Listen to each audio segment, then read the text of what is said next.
Hello everybody, Lisa the Love Coach here, and today I'm talking about red flags, the many reasons why people ignore red flags. We've all been there, present company included.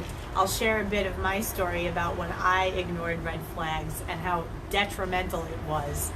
At the time, of course, but looking back, it was a great blessing because the lessons that I learned from that experience is what brings me here today in front of you, where I can talk about this stuff and I can help people through my coaching practice, my coaching programs with lovequestcoaching.com. So let's dive on in. Let's talk about red flags. Why do people ignore some of the obvious ones, even the not so obvious ones? I mean, a red flag is a red flag, right? You all have your standards, you have your limits, you have your boundaries, I hope so, as to what flies and what doesn't.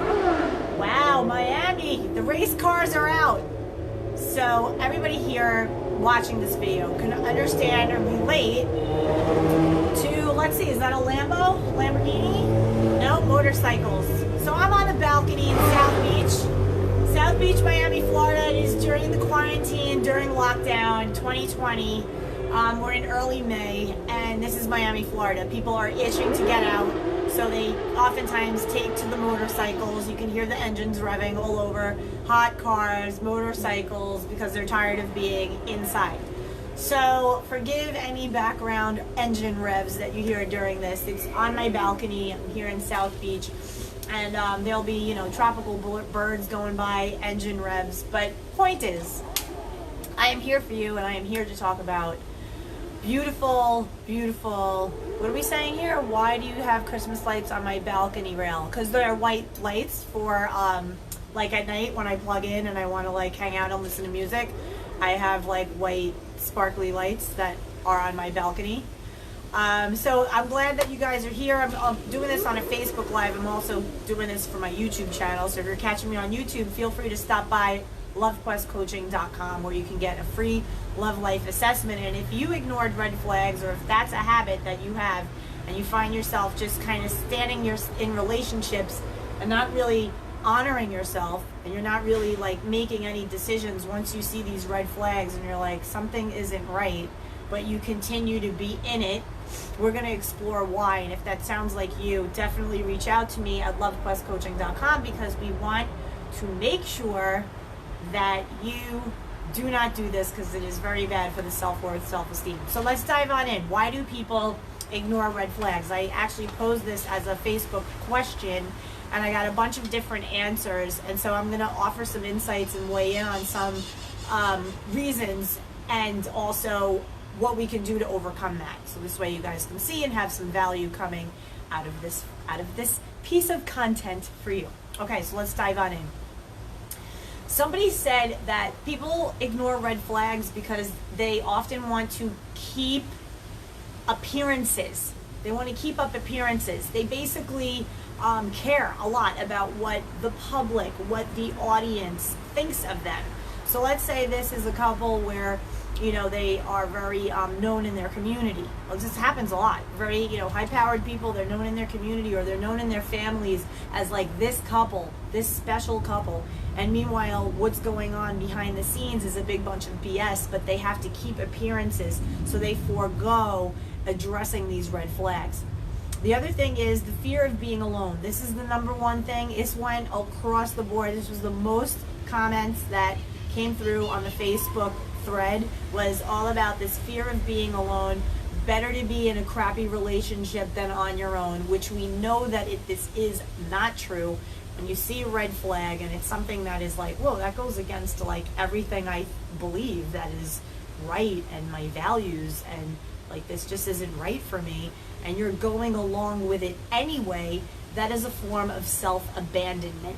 And I coach around that oftentimes in my coaching practice. You can learn more about that at lovequestcoaching.com. Another reason people ignore red flags is because they are not really aware of where their worthiness truly comes from. They think it comes from other people.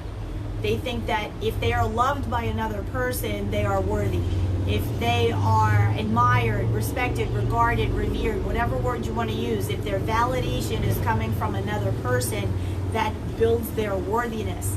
That is the biggest trap ever. And as a codependent, former codependent, that is something that is super common because we codependents look to control the outer world so that things can just line up. So why? Because we're very much used to a chaotic background. When you come from a very chaotic background, you grow up trying to organize and manage the chaos. So it leads to a very controlling, manipulative behavior, but it is all rooted in fear. And so when you see something that is a red flag, you think, oh, I can fix that. I can control that. I can make that person change. If I just express how it is that I need for them to be in order for me to feel peaceful and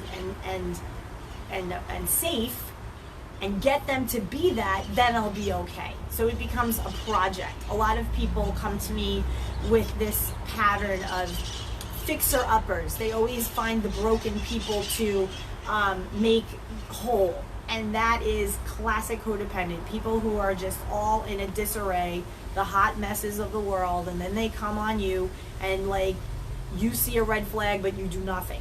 Instead you say, yay, project. So be mindful of that, because that's a very common thing, and you can waste years and years in your life on a fixer-upper. Honey, if you want to do a fixer-upper, do a house, flip a house. Don't try to flip people. It's a total and complete waste of your time. The other thing is a fear of failure or a fear of being judged. So let's say you are in a family and you're of a certain age and they're always asking you, why are you single? Why are you still single? And then you find somebody and you want to bring them around your family. You want to have that life. You want to give the impression that you're moving forward in your life, that you're now an adult, that you're in a relationship. So you'll forego the red flag, you'll ignore the red flag simply because you want to show that you're in a relationship, especially to people who have the pressure from family of, oh my God, you're 35, you've never been in a relationship before, you never bring around anyone serious, what's wrong with you? And so finally you meet somebody and you think they're good, but then you see a red flag and you might ignore it because you're like, oh, you know, I invited them to this wedding, my whole family's gonna be there, or it's been so long since I've been in something serious, I'm tired of my siblings and my parents and everybody on me about when am I gonna settle down. So be mindful about the peanut gallery. You're living your life for you. Your happiness and how you feel is what matters the most, not the opinions of others. The peanut gallery does not pay your way, therefore they don't get a say. You can put that on a t-shirt and footnote me. So only the people who have a pay money, they're paying for your life, they get a say in your life. Otherwise, live your best life and make your own decisions based on what will bring you peace, what will bring you harmony. And pay attention to the red flags, because there's no reason why you need to tolerate disrespect, things that just don't feel right. It's like this thing, like anything that makes you say, what do they mean by that? And I don't know if I like that. Pay attention, because that's definitely a red flag, and it's something that your instincts are telling you is not for you. Another reason why people ignore red flags is because they simply don't know a red flag when they see one. They're not clear about who they are, what they want, and what their standards are. So when you don't stand for something, you fall for anything. And that is when you start to ignore red flags. In fact, a person, really? We're gonna beep the horn straight. Do you know how long that was? No, welcome to Miami. We are back. The obnoxious, the superficial, they are back out at it. So, red flags, okay. The reason why people ignore them, it's because they don't really know what one looks like. They're sitting here like, wait, should I be upset at that? I don't know. Is that just me being picky?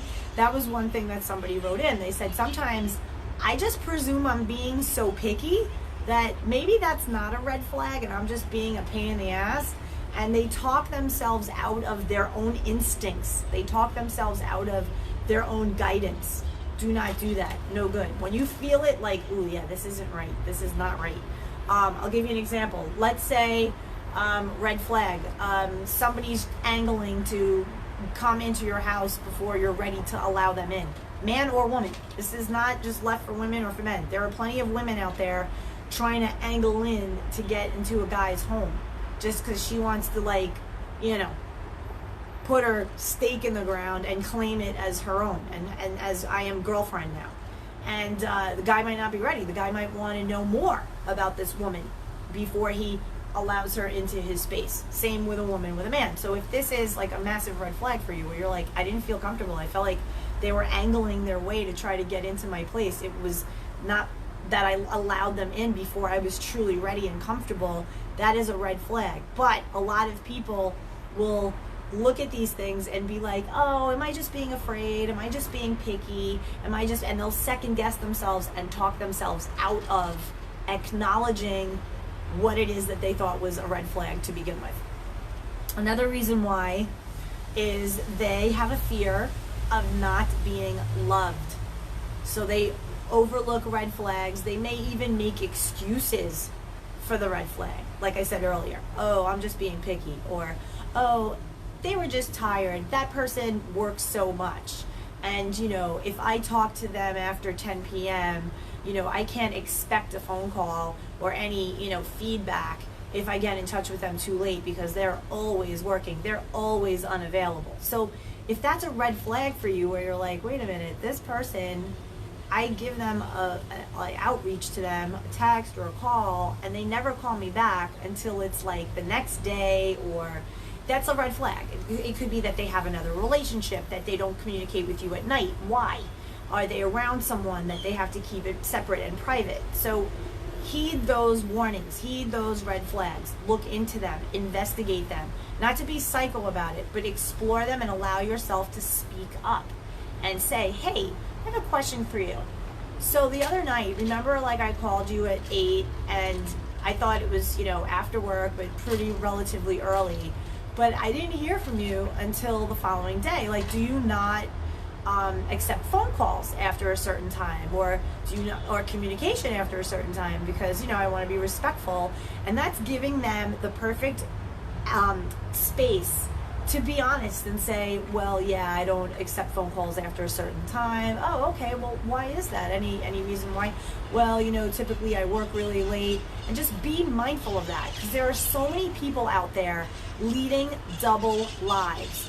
And especially with this environment of online dating, where people can literally have a whole other identity going on, and they get you in this text message back and forth of bullshit, entertaining them because they want attention, and then days turns to weeks, and all of a sudden you're ready to meet them, and it's, oh, they go off, they end up ghosting, they fall off. Why? Because they weren't in it for a relationship. And that's a major red flag. When they're reluctant to meeting you, when they're not in communication, the communication falls off, those are red flags. There are many, many red flags. I could do a whole other video on common red flags, what to look for. But these are more of the reasons for why people ignore them. And when you find that you are ignoring red flags, it is 100% something to do with honoring yourself, lack of self-worth, lack of self-esteem, just not honoring yourself, not standing up for yourself and having your voice, being true to what it is you're seeing and saying something about it. And when you have an issue doing that, it is certainly something to explore further. It probably has to do with something that happened in your childhood, where you were made ashamed or not able to feel your feelings, not valued, not valid. You were made to feel like your feelings didn't matter, that you weren't allowed to have any feelings, you weren't allowed to express yourself, you just had to kind of remain neutral and quiet. And so you buried a lot of yourself and your stuff, and you became unavailable to your own self. You weren't available to yourself. Another thing that people say is that they think that they're the ones with the problem. So a person will show a red flag, and then you'll spin it and you'll think that you're the one with the problem, or they'll say you're the one with the problem. It's a form of gaslighting, and people do this to each other all the time. It's you call out a red flag and that person spins it and makes you seem like you're the one who's crazy or you're the one with the problem, and then you believe them, and it's meant to throw you off, to make you confused. It's a hardcore manipulation tactic. It throws you off to confusion, and it's a way to control you. So be really, really mindful about the person who's accusing you of being crazy just because you're voicing something that was a red flag and didn't rub you right. It just hit you wrong. You're trying to express it. You're trying to get understanding, and they right away shut you down and make you think that it's your problem, that you're the one overreacting, you're crazy. You are not crazy. You're simply acknowledging something that doesn't sit well with you, and you have every right to do that. So the next one is going back again to people pleasing. It has to do with childhood parenting dynamic, where in childhood you were told to stop crying before I give you a reason to cry, instead of being asked, what's wrong? Why are you so upset? When a parent doesn't come to their child with Miami, welcome to Miami. Cars back and forth, crazy engines revving, motorcycles and hot rod cars and high performance vehicles and God knows only what. It's people have been cooped up for 2 months, and now any opportunity they can get to go outside and crank around the streets with their motorcycles, that's what they're gonna do. Annoying. So, but I'm glad that we're like heading back into normalcy, even though these are the things that annoy me, but all good. So, the detached from yourself. Okay, so ignoring red flags as a detachment from yourself. That basically means that when you were little, you were told not to cry, not to be afraid. There's no reason to be afraid. There aren't any monsters under your bed. Just go back to sleep. Meanwhile, what you really needed was for someone to soothe you. You were a kid, you were 5 years old, you were a baby, you were 11 years old, whatever your age was, you needed something from that adult that you didn't get. And they made you feel ashamed, or they made you feel as if your feelings didn't count. And so what did that teach you? It taught you not to feel. It taught you to detach from your own feelings. So now, fast forward years and years, you're seeing things that don't feel right to you, but you are so disconnected from your feelings and your right to your feelings that you just ignore them, and you end up acquiescing, people pleasing, and going along with whatever bullshit is being handed to you, because you're not even aware that you have the right to speak up when something is not feeling right to you. Another one, big one, people ignore red flags when it is a matter of financial dependence. If you are busted ass broke and somebody throws you some bullshit, you're probably going to shrug it off, ignore it, no big deal, because you are in survival mode. You are 100% in survival mode, and that ends up creating a dynamic where you would attract people who can control you with money. So be very careful about that. And men, women, it can happen to both people. I know plenty of women who do very well for themselves, and they end up getting mixed up with these people who are trying to use them for a place to live, for financial, support, and they fall prey to that. So be very careful. Somebody else also weighed in on this and said, it's the devil you know versus the devil that you don't know. So you'll ignore red flags because, oh, hey, I know this person. But what does that really mean? Like, what does that mean to yourself? It means that you're just accepting bullshit because it's the bullshit that you're used to. Really? Is that how you want to live? You want to just live accepting the heaps and mounds of bullshit because you're just used to it? What about happiness? What about your peace? The devil you know versus the devil you don't know. Well, what about you possibly attracting somebody who can be respectful and somebody who is aligned with the values that you share? So think about that. Think about if you're in a situation of, oh, I don't want to leave this situation. I'm going to ignore these red flags because I've been in this for so long.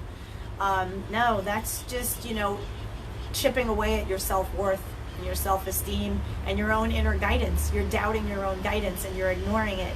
And that's self-abandonment again. The other one is a laziness. It's simply lazy. They don't want to start over. They're like, you know what, I'll just sit here and take this bullshit and take this abuse, because the idea of getting my self-trust up again and out and about and trying to date people again is just more than I can bear. I don't even have the energy for it. So a lot of people get stuck in that. They look at starting over. It's not starting over.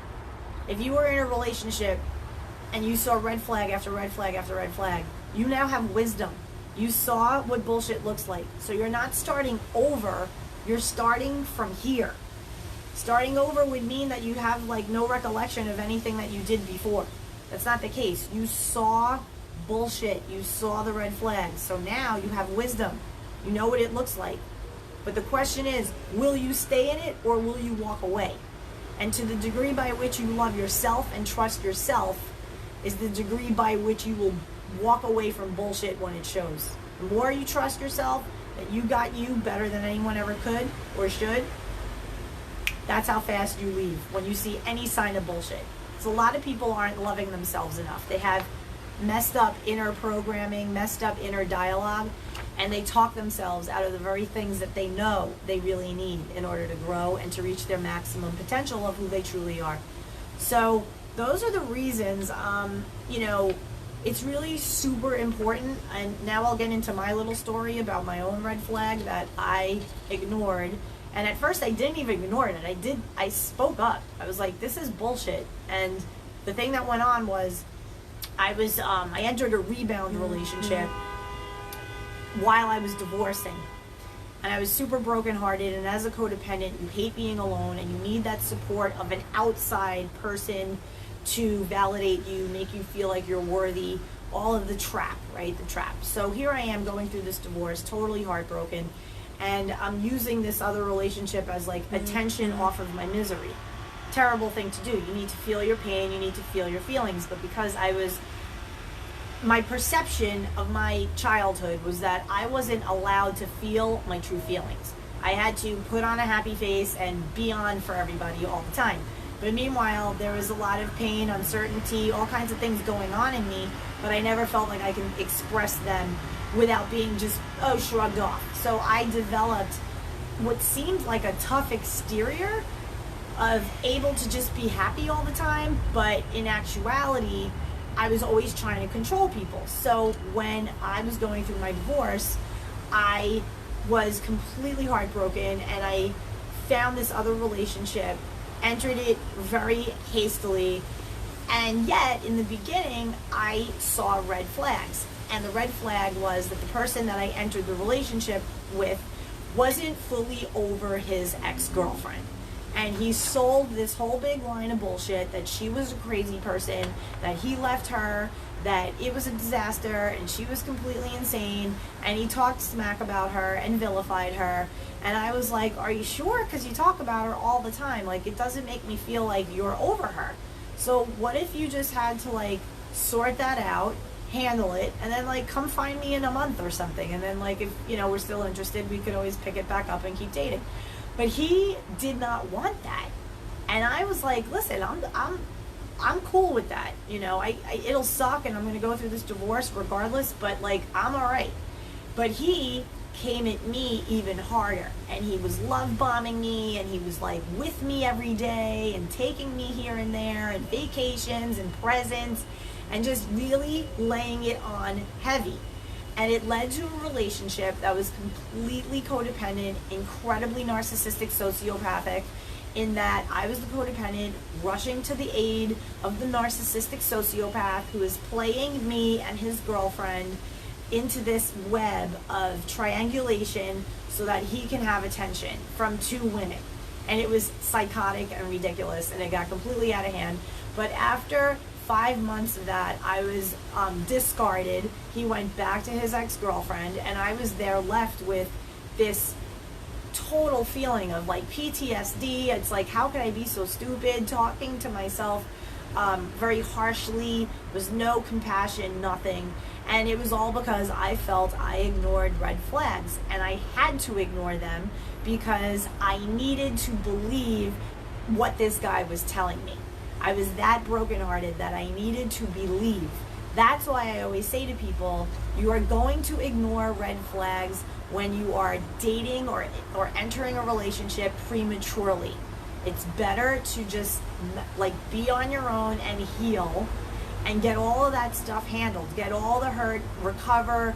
You know, I do a beautiful divorce detox. I do a breakup detox. If you're interested in that, visit lovequestcoaching.com. But I do this purposely because after I went through my situation and came out the other side, I realized that it is so important to detox from a prior relationship before entering another relationship. That is how we become smarter and more wise to the red flags, and we don't ignore them because we don't have a reason to ignore them. Once you do the work and you fully heal and you recognize your standards, your values, what it is that you want, what are your deal breakers, and you see red flags, you're more likely to trust yourself and say, you know, it was great meeting you, but I feel like this isn't really the kind of connection I'm looking for. It's not a fit for me. And politely walk away from that and hold your ground regardless of what they say back, regardless of how they try to manipulate or talk you into going against your better judgment. So I'm hopeful that this helped you. I'm Lisa the Love Coach. You can find me on all social platforms at Lisa the Love Coach on Instagram, Lisa the Love Coach on now TikTok, and also just by searching Lisa Concepcion on Google. And you can find me, of course, at lovequestcoaching.com, where every day I offer a free love life assessment where you get to ask your specific questions and get specific answers from me. Thanks so much, you guys. Much love. Have a blessed day.